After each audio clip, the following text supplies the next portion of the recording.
I am Summer 16, and this is the final say where I give you sports commentary and the best bets. And we are back to end the weekend off right. We got a huge bet, a huge opportunity. Jake Paul versus Tyron Woodley 2. It's gonna be a great event. It has a lot of events on the undercard, but they're too much of a gamble. And if they're not too much of a gamble, the odds are already too bad. So I don't see any great opportunities on the undercard. But the main event, Jake Paul, the problem child, versus Tyron Woodley, the chosen one. It's going to be a huge event. This Saturday, the main event starts around 10 p.m. Depending on where you at, it could be a little bit different, 9, maybe 11. But where I'm at, it's going to be 10 p.m. I'm definitely going to be tuning in. Let me know if you're tuning in. Let me know if you're going to be rocking in the comment section. Drop your predictions in the comment section. But I got a great bet, a great opportunity. I searched all of the cards, I searched all of the props, and on DraftKings and certain other bookies, they have it at plus money for the fight, not to go to the last bell, which I believe is a great opportunity. Jake Paul, there was no drug testing this time for this fight. No one get drug tested, so anybody can have any type of enhancement that they want. Tyron Woodley was shooting Cobra Kai with Steve Wonderboy, and he hasn't been training, and he's only coming in with 2 weeks notice.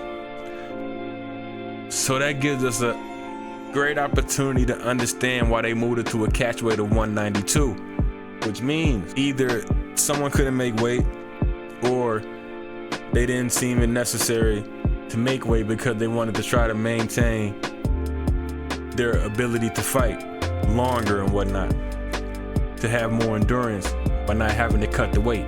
So with all of that being in mind, Jake Paul was training for what he thought was going to be the hardest fight of his life, where he was even considered the underdog, and I was weighing on him, putting a lot of extra pressure on Jake. But now I believe with him being the two times favorite to win the fight, that takes the pressure off, because the only thing Jake has to do is either win by decision or by knockout, and that could be okay. But in Tyron's case, he got the tattoo. He talked the shit. He did and said everything that he did and said up to this point, which puts him under a lot of pressure. And that could sometimes leave him to underperform. And in this type of situation, underperforming can lead to him taking a barrage of punches and leading to the ref stopping the fight that way, to where no one actually gets knocked down, no one actually gets knocked out, but a barrage of punches is coming undefended and the fight has to be stopped. That's what I'm predicting is going to happen. This is the narrative behind the fight. Jake Paul is now in a position to where the public is changing their mind about him, and he could genuinely get respect from the public by knocking out Tyron, and then it would change the narrative of him being a YouTuber to an actual fighter. It would change the narrative immediately. It would be so quick and so powerful, and he can become the people's champ in some type of way. He's able to change the narrative. When the Tommy Fury fight fell out and he picked up the fight and kept it going, and he's being a good sport. And I believe if he performs well, it could lead to major opportunities for him in the future. In Tyron's case, this fight doesn't really give him anything after the fight.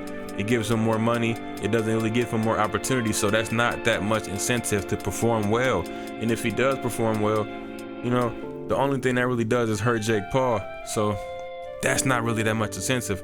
And looking from the face-off from the first fight and the face-off from the second fight, Tyron is definitely different. He's not as, and that could be a chess move to set up Jake, but he's not as aggressive. He's not as confident, where Jake Paul is full of confidence, and Jake Paul has much more muscle definition this time. And Tyron has much less definition. It's pretty incredible. But I'm not going to say too much. I want to get straight into the Tapology reports so we can see what's going on tonight. Jake Paul 4-0. Woodley 0-1 in boxing. huge favorite by almost 3 times. Now Jake Paul only 24, Woodley being dang near 40 years old. Jake Paul is 2 pounds heavier, 6'1" to 5'9", the same reach.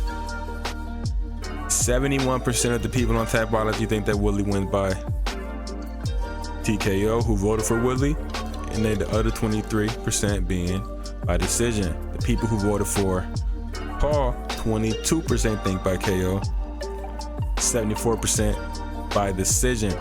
I believe Las Vegas and all of the bettors are thinking about the first fight too much, and they believe that the results are going to be very similar, but fighters have changed a lot since that first fight. Tyron had the proper opportunity to train, and Jake Paul wasn't able to enhance his fighting in any type of way that he could do it without having drug tests or without anything else. So I believe the best bet for the return of plus money, getting 100% return on your money, because that's how you got to look at the betting.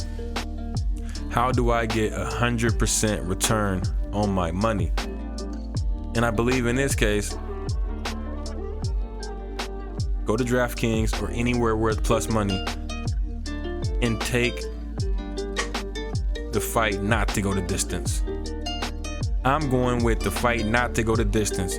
Either Jake Paul knocks him out early or Tyron catches him flipping during a barrage of punches that he's receiving and lands a lucky punch on Jake and drops him.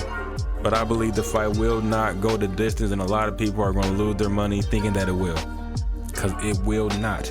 I can guarantee it. I'm putting my guarantee on it. It's a full unit play. I am going to be putting a full unit on it personally. Lock it in. Jake Paul versus Tyron Woodley. Let me know who you got in the comments section. I'm definitely rocking with the knockout. I'm not choosing any fighter. I just know that it's going to be a knockout. And if it's not a knockout, there's going to be a barrage of punches and the ref comes in and stops it. A technical knockout. I will be seeing you guys later on tonight. I appreciate it. And that is the final say.